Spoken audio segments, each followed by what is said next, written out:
আসসালামু আলাইকুম।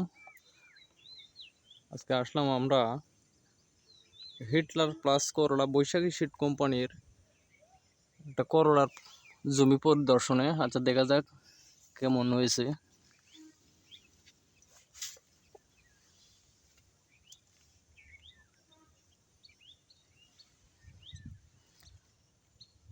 আচ্ছা, দেখি কৃষক ভাইয়ের সাথে কথা বলে। আসসালামু আলাইকুম। ওয়ালাইকুম সালাম। এই করলা কি আপনার? হ্যাঁ ভাই, আমার আচ্ছা, কি করলা? Hitler plus. আচ্ছা, এর ফলনটা কেমন? ফলন ভাই মনে হচ্ছে ভালোই হবে। এই গতদিন 26 কেজি কাটছিলাম, আজকে 60 করছিলাম, আজকে হলে 40 কেজি হয়েছে। আশা করছি সামনে আরো ভালো হবে আর কি। বাজার জাতটা কেমন? বাজার ভালো, এটা মানে সবার আগে আমাদের বিক্রি হচ্ছে তাই এরকম। সুন্দর, আশা করছি ভালো।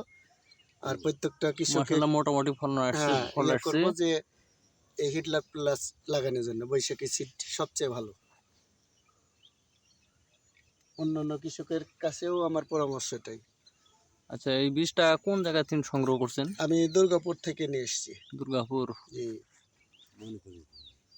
অনিকা বীজ ভান্ডার, মনিকা বীজ ভান্ডার জি থেকে।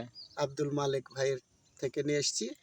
সে কটা বীজ দিয়েছে, খুব সুন্দর, ভালো। তিনার কথাবার্তাও অ্যাকুরেট একদম। আচ্ছা, গাছটা মোটামুটি ভালোই আছে। হ্যাঁ ভাই, আছে ভালো। আসলে মোটামুটি গাছও ভালো আছে এবং যে এই পাশে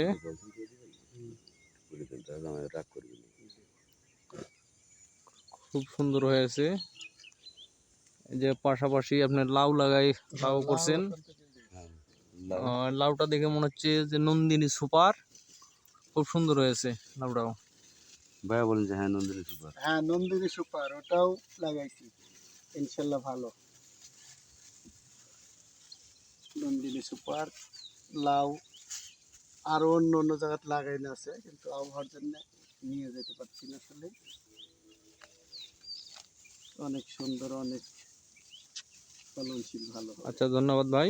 ওকে ভাই, আচ্ছা, আসসালামু আলাইকুম। ওয়ালাইকুম আসসালাম, ভালো থাকবেন, আসবেন। তো আশা করি বৈশাখী সিডের বীজ আগামীতেও চাষ করবেন। হ্যাঁ ইনশাল্লাহ। আচ্ছা, ধন্যবাদ।